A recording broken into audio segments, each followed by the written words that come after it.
명절 이후에 다시 맞는 복된 주일입니다. 반가운 얼굴도 좀 보이는 것 같고요. 또 명절 보내고 또 이렇게 한 자리에 모였는데 하나님께서 또 여러분 가정, 또 주님의 몸된 교회 가운데 충만하신 은총으로 남은 시간도 채워주시기를 간절히 원합니다. 저 오늘 말씀 요한 1서 2장의 말씀으로 넘어와서요. 말씀을 나눌 텐데 오늘 말씀은 6절 저 밑에 그가 행하시는 대로 우리가 해야 되는 것이 무엇일까에 관한 말씀을 함께 나누려고 합니다. 오늘 본문 말씀 요한 1서 말씀인데 이 말씀 전체에서 우리가 기억해야 되는 배경적인 부분들이 있죠. 사도 요한께서 이 말씀을 강조하는 것이 무엇인가 하면은 이런 겁니다. 말씀을 알면은 말씀을 지켜야 된다라는 거죠. 여러분, 우리는 말씀을 많이 알고 있습니다. 신구약 통틀어서 낱낱이 다 알지는 못하여도 익숙한 말씀도 있고 잘 아는 말씀도 있고 또 어떤 말씀은 때로는 눈 감고 외워보기도 하고 이런 말씀들이 많이 있잖아요. 그런데 중요한 것은 그 말씀만 아는 것으로 그친 채로 그냥 살아가는가, 아니면 내가 말씀을 이만큼을 안다면 아는 만큼의 양만큼 그렇게 말씀대로 살아가고 있는가. 여러분 어떠신 것 같아요? 말씀을 많이 안다라고 생각을 하는데 우리는 솔직하게 말을 하면 좀 부끄러울 것 같아요. 말씀대로 잘 살아가지 못하니까. 이러한 배경이 요한 1서 요한 사도께서 말씀하시고 있는 이때 당시 에베소 지역에 이러한 분위기들이 많이 있었다라는 거죠. 잘 안 지키는 거예요. 더군다나 여러분 처음 서두에서 이야기했을 때 그 영지주의자들 이야기 잠깐 드렸잖아요. 이 사람들은 무언가 신비로워야 돼요. 육적인 거는 안 좋은 거야, 부정한 거야, 보이지 않고 그 신비로운 일들을 경험하는 것을 굉장히 우선시 여겼던 그런 영지주의자들에 대한 그 사상, 배경, 이런 것들이 에베소 지역에 있어가지고 말씀을 들어도 그 말씀을 대로 잘 살아가려고 하는데 많은 어려움이 있었다라는 거죠. 좀 거룩하게 살아가려고 한다면, 좀 거룩하게 살아간다면 삶이 밑받침이 돼야 되는데 그렇게 말을 하지만 사실은 삶 또한 그렇게 되지 않고 있는 이들을 포함해서 그리스도인들을 놓고 사도 요한께서 오늘 말씀하시는 것은 그럼에도 불구하고 예수 그리스도께서 하신 대로 살아가는 것이 예수 믿는 사람이다는 것을 오늘 말씀에서 말씀하고 있는 겁니다. 여러분 오늘 말씀 1절을 보시면은 말씀 1절에서 내가 이것을 너에게 쓴다, 이 글을 쓰는 목적에 대해서 밝히고 있는 것을 보게 되죠. 이 말씀을 보시면은 1절에 나의 자녀들아 내가 이것을 너희에게 쓰면 너희로 죄를 범하지 않게 하려 함이다 라는 분명한 목적이 1절 서두에 기록되고 있어요. 여러분 왜 그리스도인은 죄를 짓지 않아야 되는가에 대한 이야기거든요. 여러분 지난 한 주간 살아가시면서 죄를 한 번도 짓지 않고 사신 분들 혹시 계십니까? 우리는 다 죄를 짓고 살아갔어요. 그래서 아까 우리가 기도할 때 하나님 저 이러한 무거운 마음을 가지고 하나님께 기도합니다 하면서 참회의 기도 드리셨잖아요. 이렇게 우리는 나도 알게 모르게 수많은 죄를 지으면서 살아간다는 겁니다. 그런데 우리가 그리스도인이에요. 아니 그리스도인이면 죄 짓지 않아야 되잖아요. 그런데 그럼에도 불구하고 우리를 그리스도인으로 인정해 주신다는 겁니다. 여러분 이 비결이 어디에 있다라고 생각하세요? 우리가 오랜 시간 동안 신앙생활을 잘해왔기 때문에, 아니면 교회를 잘 섬겼기 때문에, 혹은 밖에서도 누군가를 잘 섬겼기 때문에 과연 그 행위에 있을까요? 그렇지 않잖아요. 우리가 죄인인데도 불구하고 그리스도인으로서 변함없이 인정해 주시고 오늘도 동일하게 말씀하시는 것은 우리에게 누가 계시기 때문에 그렇습니까? 예수 그리스도가 계시기 때문입니다. 예수 그리스도가 계시기 때문에 그분이 우리의 대언자가 되셨다. 우리의 화목제물이 되어주셨다라는 그 말씀을 요한 사도께서 말씀하고 있는 거죠. 그래서 우리가 어떻게 살아가는가? 그가 행하신 대로, 그분이 행하신 대로 살아가는 것이 오늘 2022년도 9월 오늘 18일입니까? 오늘 살아가야 될 우리의 삶의 몫이다라는 것을 우리에게 말씀하고 있는 겁니다. 그래서 여러분, 우리는 절대적으로 필요한 분이 계세요. 내 힘으로 살아갈 수 없기 때문에 우리에게 절대적으로 필요한 분이 계신데, 그분이 누구시냐면은 하나님이 필요한 거예요. 하나님이 필요 없으신 분들 계세요? 내 힘으로 살아갈 수 있다라고 말씀하실 자신 있는 분들이 계십니까? 여기에 서 있는 저도 하나님이 세워주시지 않으시면 도무지 두려워서 설 수가 없는 겁니다. 우리는 무슨 순간이어도 하나님께서 가게 하시고 서게 하시고 말하게 하시고 관계를 맺게 하시고 하시는 것 가운데 하나님이 계시기 때문에 우리는 살아갈 수 있는 거죠. 뿐만입니까? 세상에 믿지 않는 사람들도 하나님이 필요해요. 그런데 하나님이라고 말하지 않잖아요. 그들은 어떻게 말을 하는가? 절대자가 필요하다. 신이 필요해. 이렇게 말을 합니다. 여러분, 세상에 사람들이 왜 신이 필요하다라고 생각하세요? 지금 살아갈 때는 얼마나 바빠요. 그러니까 지금은 신이 없어도 내가 가진 것으로도 나는 살 수가 있을 것 같다라고 말하거든요. 그런데 문제는 언제 터지는가? 내가 하나님 나라 갈 때, 나의 생명이 다하는 그 순간에는요, 세상에 남겨져 있는 것들, 지금까지 내가 쥐고 살았던 건 다 필요가 없는 거예요. 이제는 절대자를 의지할 수밖에 없는 거죠. 그래서 어떤 사람들은 내가 마지막에 이러한 좋은 곳에 가기라도 해야 되니까 이런 보상을 받아야 되지 않겠어? 그래서 살아가는 날 동안에는 내가 이런 일도 하고 저런 일도 하고 선한 행위를 얼마나 많이 했는지 몰라. 신이 만약에 있다면 나의 이러한 선행을 조금이라도 정상 참작은 해주지 않을까? 라는 그런 보상 심리를 사람들은 다 가지고 있다라는 거죠. 그런데 여러분, 우리는 그렇게 생각하지 않아요. 처음에 예수 그리스도를 만나고, 예수 그리스도를 믿기로 작정하고 이 자리에 나오기까지는 그들과 다르지 않은 생각을 했을런지는 모르겠어요. 그러나 우리가 예수 그리스도를 안 다음에, 그분을 영접한 다음에는 우리가 그런 이야기 안 하잖아요. 그리고 성경이 뭐라고 말합니까? 성경은 너희의 착한 행실을 통해서 천국에 가는 게 아니야 라고 말씀합니다. 너희의 착한 행실을 하나님께서 받으시고 영광을 받으시죠. 그렇지만 그 행위 자체가 우리를 구원하지 못한다라는 것을 우리에게 말씀하고 있는 거예요. 그래서 여러분, 우리에게 필요한 것은 무엇인가? 성도라면 무엇이 필요한가? 주님을 잘 따라가는 거예요. 다른 것 없어요. 주님 잘 따라가면 되는 거예요. 여러분, 주님 잘 따라오셨어요? 잘 따라오셨습니까? 왜 대답 안 하세요? 주님 잘 따라가실 거죠? 네, 주님 잘 따라가십시오. 네. 방해꾼들이 많아요. 네. 여기가 진리야. 여기가 진짜야. 그렇게 말해도 눈 하나 깜짝하지 마시고, 진리는 예수 그리스도다. 이게 변하지 않고 그분을 끝까지 잘 따라가시기를 바랍니다. 그러기 위해서 여러분, 두 가지 기억할 건데요. 좀 재미없는 말씀 드리려고 합니다. 첫 번째 재미없는 말씀, 계명을 지켜라, 이렇게 말해요. 다 아는 내용, 다 아는 거예요. 그런데 오늘 말씀에 계명을 지켜라, 3절에 나오네요. 우리가 그의 계명을 지키면, 이렇게 나오고 있어요. 그의 계명을 지키면 이로써 우리가 그를 아는 줄로 알 것이요, 이렇게 말해요. 계명을 잘 지키는 그 사람이 하나님 잘 믿는 사람이야, 하나님 잘 아는 사람이야. 그 말하고 있는 거예요. 여러분, 약속 지키는 것이 얼마나 어렵습니까? 그렇죠? 자녀들하고 아기들 이제 막 클 때 생각을 해보니까는 아이들하고 약속을 정말 많이 한 것 같아요. 너 밥 잘 먹으면, 너 엄마 말씀 잘 들으면, 뭐 이런 거. 그리고 오늘 예배 잘 드리면, 이런 거 있잖아요.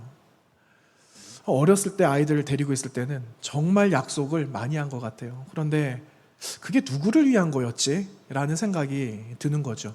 나를 위한 거였던 것 같다는 생각도 들어요. 그런데 그 약속들을 많이 했는데 약속을 제대로 좀 지켜본 적이 있나? 약속을 어떤 거는 의미를 둬서 지킨 적도 있겠지만 그렇지 않은 것도 있는 것 같아요. 그런 것처럼 약속 그리고 계명, 계약 이런 거는 참 어려운 일이다라는 생각이 듭니다. 여러분 주님께서 말씀하셨어요. 그리고 기록되어져 있는 말씀은 계명을 잘 지켜라 말씀하고 있거든요. 그런데 여러분 그 계명 그 말씀을 잘 지킨 사람을 혹시 만나보신 적이 있으십니까?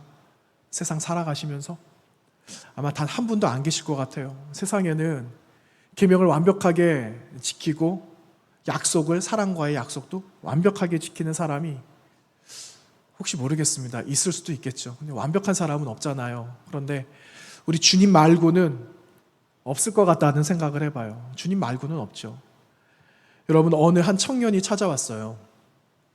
누가 찾아왔는가? 마태복음 19장을 보시면 이 청년이 예수님을 찾아왔는데 이 청년은 가진 게 많았다라고 이야기를 하고 있어요. 가진 게 많은 이 청년이 뭐가 부족하겠습니까? 그에게 뭐가 부족했나 봐요. 그래서 주님께 찾아와서 말하기를 선생님, 선한 선생님 이렇게 말하거든요.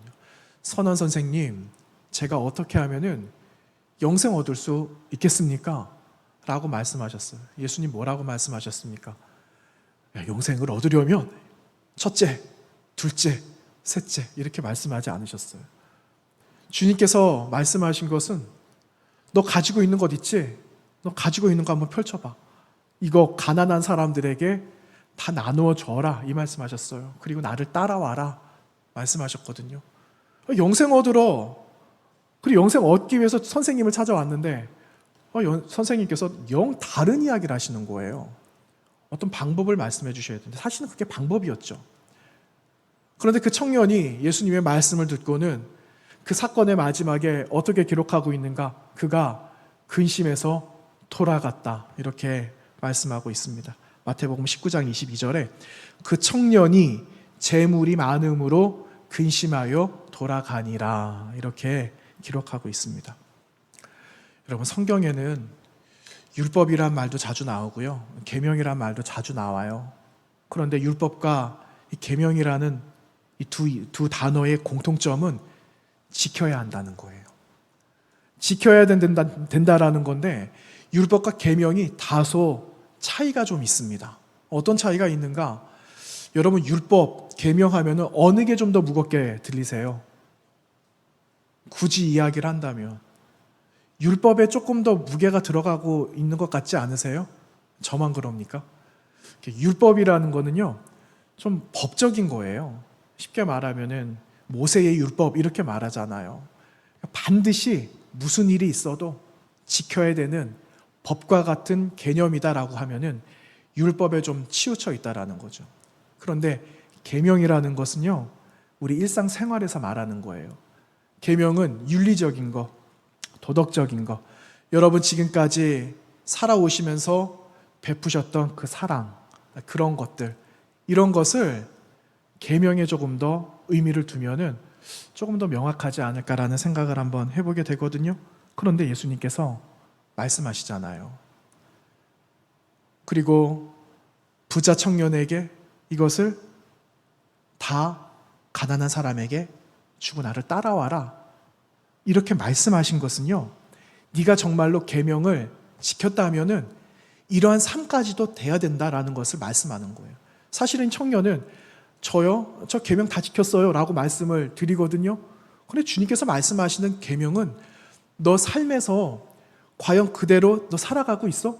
네가 말한 그대로 살아가고 있느냐? 헌신하고 있느냐? 쉽게 말하면 네가 가지고 있는 재물을 어려운 사람들에게 줄 정도로 그렇게 너 살아갈 수 있어? 라는 것을 물어보신 거거든요. 그런데 이 청년은 어릴 적부터 계명들을 다 알고 배워왔는지는 모르겠지만 실제 삶은 그렇지 않았다라는 겁니다. 여러분 예수님께서 왜 이 계명에 관한 말씀을 하셨을까요? 오늘 우리에게 왜 계명이란 말씀을 왜 들려주실까요? 이거는 저와 여러분이 살아가야 될 삶이라는 것을 말씀하기 위한 겁니다. 여러분, 우리는 하나님의 말씀을 받으면 그 말씀에 따른 책임 있는 삶을 살아가야 되는 거죠. 그런데 그 책임 있는 삶까지는 살고 싶은 마음이 좀 작은 것 같아요. 누군가가 해주겠지? 아니면 누군가에게 이거를 넘기는 거죠.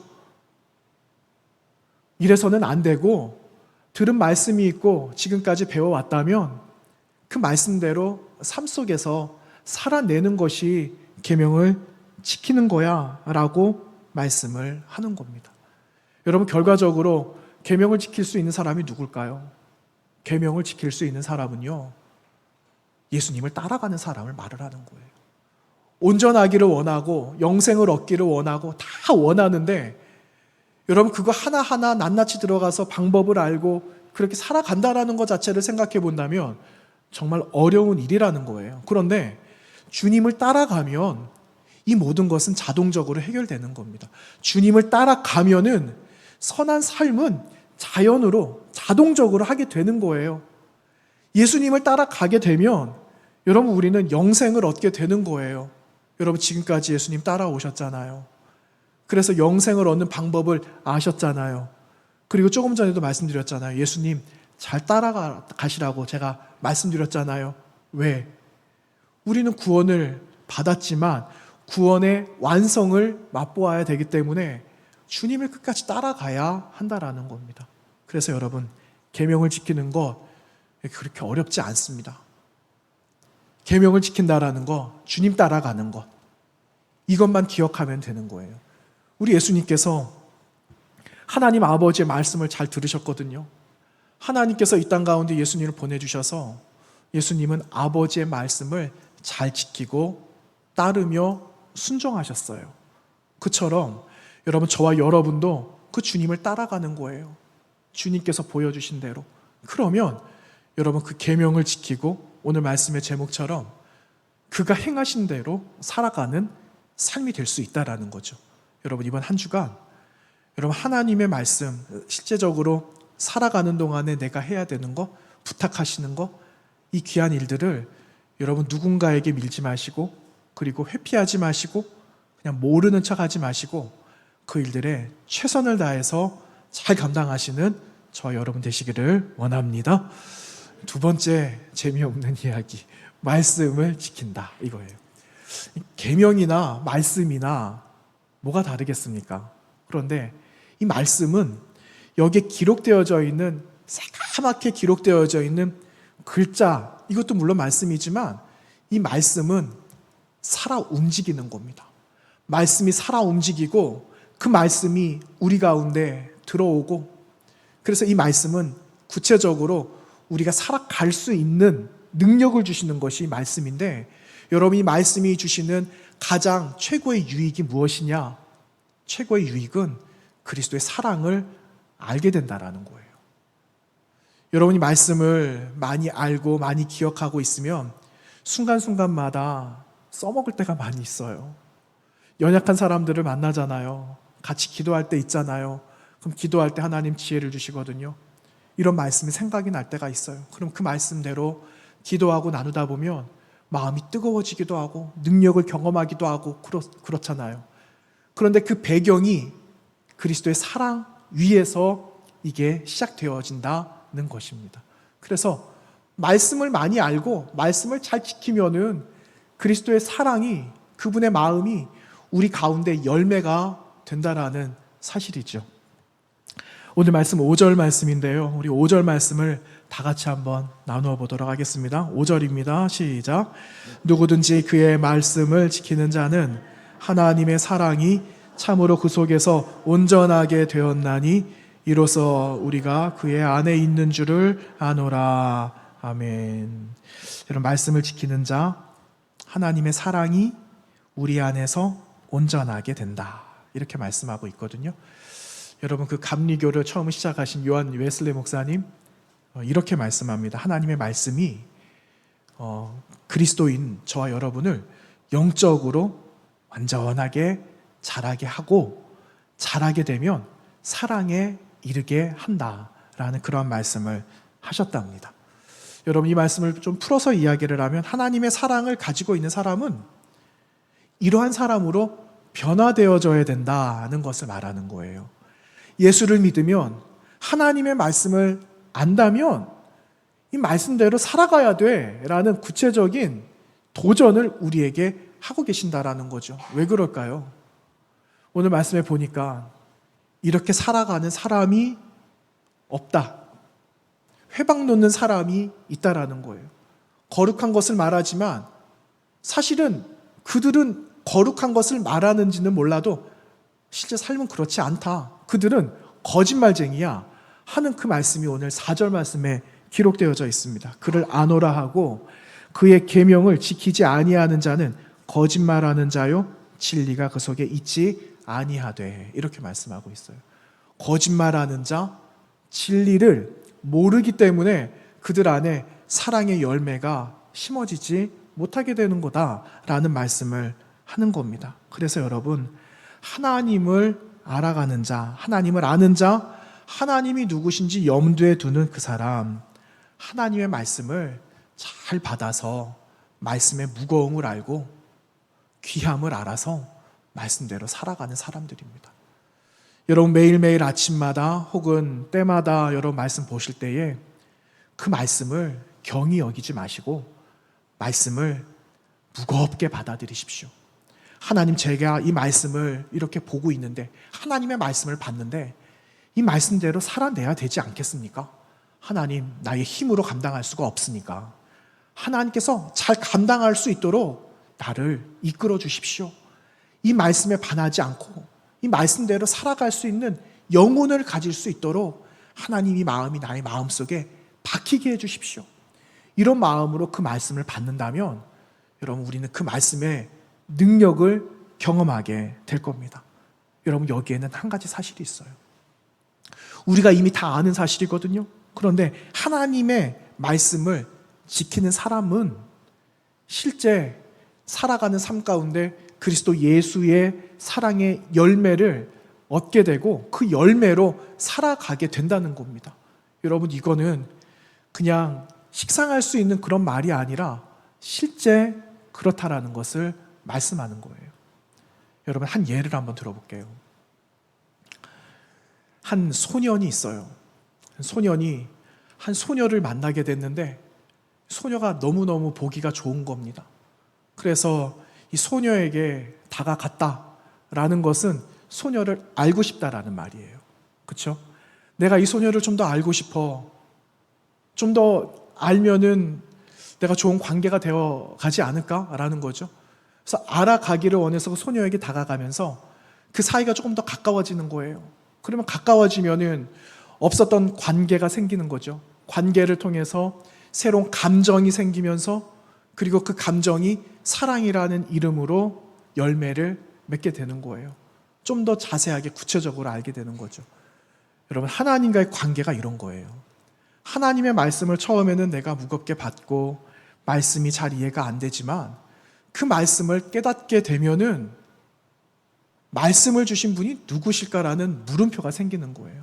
아니, 이분은 어떤 분이시길래 나에게 이런 말씀을 하실까? 이렇게 말씀하시는 이유가 도대체 무엇일까? 이것을 깨닫게 되면은 이 말씀을 주신 분이 누구신지 알고 싶어 하는 마음은 당연하게 생기는 거예요. 그러면 그 마음을 가지고 하나님께 나아가는 거죠. 그러면 그분을 알게 되는 거예요. 그분을 알게 되면서 생기는 것이 관계가 되는 거잖아요. 하나님과의 관계가 되는 거예요. 그런데 그 관계를 맺었는데 어떻게 관계 맺은 그 사람을 실망시킬 수가 있겠습니까?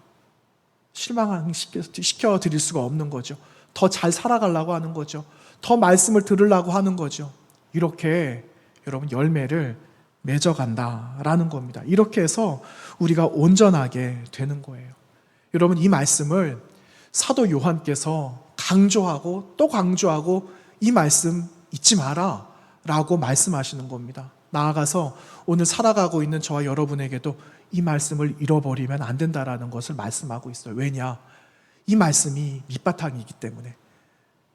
신앙생활을 하고 그리스도 예수 안에서 살아가고 있는 우리의 삶에 바탕이 되어져야 되는 배경이 바로 이 말씀이기 때문에 이것을 잊거나 지우거나 하면은 안 된다라는 것을 우리에게 강조하고 말씀하고 있는 겁니다.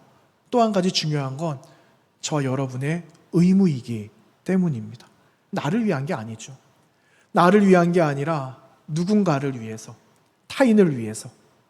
주님께서 하나님과 나 사이에 막혀 있었던 것을 무너뜨리려고 화목의 제물이 되신 것처럼 이제 우리가 세상과 하나님이 화해하고 연합되어지는 일들을 위해 저와 여러분이 성도의 의무를 감당하면서 살아가야 되는 거예요. 그런데 살아갈 능력이 있어야 되잖아요. 근데 그 능력이 하나님 말씀에 있다라는 거예요. 이 말씀을 가지고 살아가야 된다. 살아가면 된다는 것을 우리에게 말씀해 주시고 계시는 겁니다. 자, 여러분 이제 말씀을 좀 정리를 하려고 합니다. 제가 한 가지 질문을 좀 드려보도록 하겠습니다. 여러분 안에 주님이신 예수 그리스도와 함께 살아가고 계십니까? 네. 여러분 이 대답이 틀어지면 안 됩니다. 제가 몇 가지 질문을 좀 더 드려볼게요.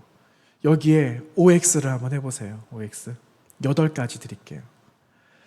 나는 하나님을 믿고 의지하면서 살아간다. OX 표시하세요. 마음으로. 나는 하나님을 경외하고 하나님께 기도한다. 나는 하나님과 사귀고 교통하면서 살아간다. 나는 내가 가진 모든 것을 하나님을 위해 드리고 희생할 수 있다. 나는 하나님께 구하고 하나님만 따른다. 나는 다른 이에게 하나님, 예수 그리스도를 전하는 삶을 살아가고 있다. 나는 하나님께서 말씀하신 대로 다른 이들을 사랑하고 돌보는 삶을 살고 있다. 나는 하나님의 모든 계명을 따라 순종하며 살고 있다. 한 8가지 지금 여러분께 드렸거든요. 여러분 OX 표시를 해보셨어요? 잘 생각 안 나지만 몇 개 정도 되시는 것 같습니까? 앞에서 이렇게 한번 표시를 해볼까요? 저는 안 하기로 했습니다.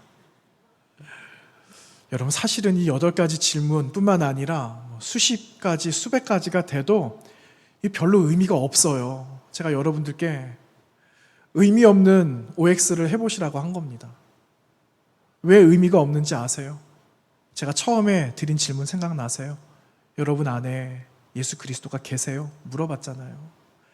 예수 그리스도가 계세요? 그분과 동행하세요? 라고 말씀드렸을 때 여러분 다 아멘 하셨어요.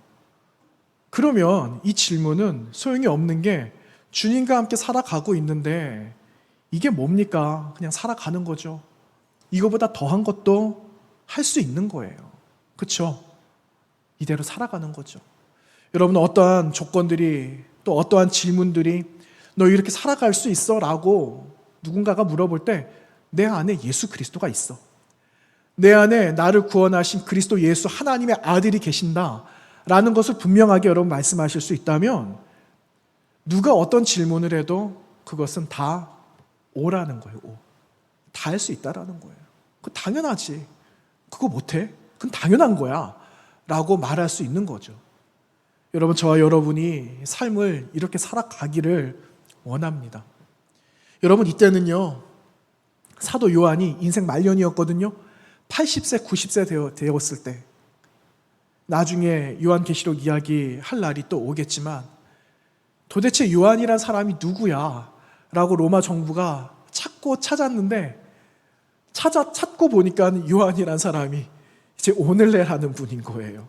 그러니까 이 사람을 뭐 죽인다라는 것이 의미가 없는 거죠. 그래서 어디로 보내는가? 반모섬으로 유배를 보낸 거예요.